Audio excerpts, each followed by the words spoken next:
Warning, the following video contains spoilers for Sonic the Hedgehog 3. If you haven't seen it yet or are choosing not to watch it, but you don't want to be spoiled on what the movie is about, click off now, because spoilers will begin in only a few seconds. Thank you, and have a good day. Are you still here? No? Okay. Well, I'm going to talk anyway. So, this is my spoiler review for Sonic the Hedgehog 3. Yeah, I am so excited for this, so I'm just going to get right into it. I only have a limited time to do this, so I have to talk quickly. So, firstly, I should point out that since the previous video, Thomas has quit. So now Percy is acting as the cameraman. Okay, I can't flip the camera, but Percy, come over here. I love my job!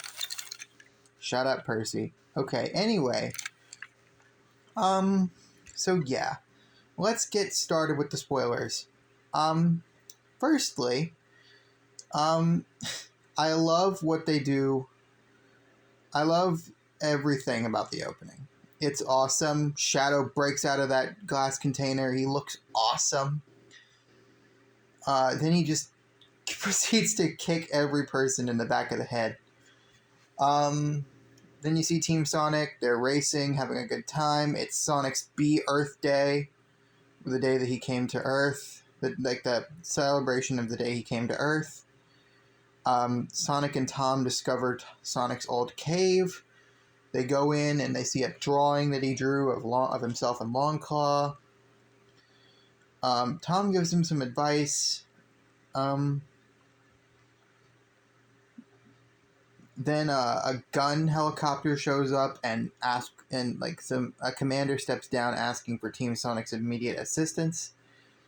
They get straight to work. They go with Gun to Tokyo, where Shadow is causing havoc.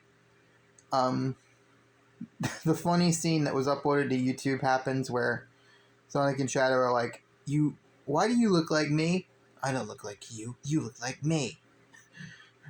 Then they fight. Shadow drives away on the motorcycle with the gun. Shadow defeats Sonic. They go to the Chow Garden restaurant and talk with Commander Walters. He ends up getting hurt pretty badly in an attack. We learn a bit about Shadow's backstory. We see Maria for the first time. They go to find Eggman and convince him that to join their team. Then Eggman finds Gerald in the lab when they were searching for Shadow. Yeah. This is and then they get kidnapped. Sonic does a little ring trick. He gets back to Tom's house and he tells them that he needs their assistance immediately. Some wacky hijinks ensue. They try to break into the gun headquarters in London, I believe it is. Yeah, London. Sonic just breaks through the Buckingham Palace looking like he's just awesome. He even steals the crown at one point and he's like, "Good evening, governor." British people were probably offended, but I wasn't. I thought it was funny. But anyway, yeah, it was pretty cool. But Shadow ended up hurting Tom pretty badly after they managed to get what they came for.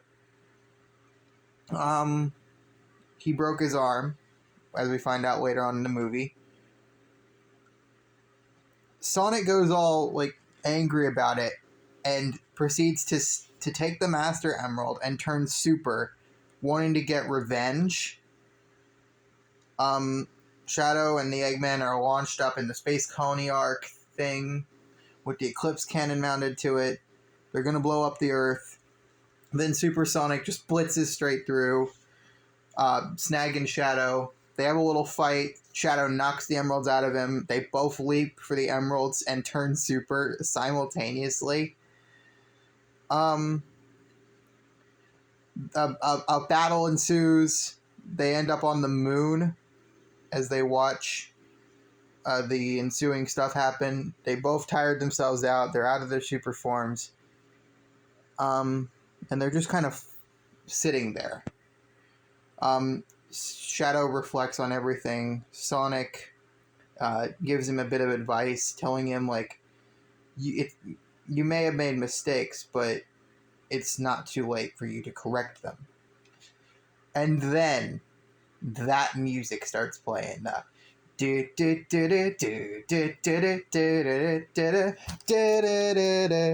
I just started bouncing up and down in the theater as soon as Live and Learn started playing. I love that song. And then Sonic and Shadow do the little dap up thing from Sonic Adventure 2, and they go super simultaneously. And then you hear Crush 40 singing, "Live and learn! Hey, if you beg or if you borrow." Oh, I could not contain myself anymore. They fight off a bunch of gun robos. Then they try and stop the laser from the Space Colony Arc. And then they manage to stop it, but it does hit the moon. Shadow and Eggman sacrifice themselves. Eggman has a very heartfelt goodbye with Agent Stone. Oh yeah, and Eggman and Gerald turned on each other, and Eggman just knocks Gerald into the reactor, just disintegrating him. Like, they don't even hide it; he just disintegrates. After they sacrifice themselves, Sonic runs out of energy and falls to Earth. But instead of an SA2 thing happening, Tails and Knuckles go down to save him and rescue him, and they use the last ring they have to teleport both Sonic, Tails, and Knuckles back safely down to planet Earth. They have one last race to end the movie. And then it's post-credit scene time. So my theory going into it was that we were going to see Silver as the post-credits. So we'll see how accurate I was. So Sonic arrives at New York Park. He clearly overshot the finish line. And as he's looking, a familiar... You see a robot. A familiar blue robot.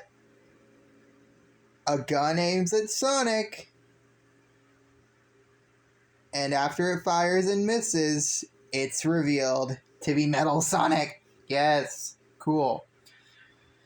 Not just one, an army of Metal Sonics.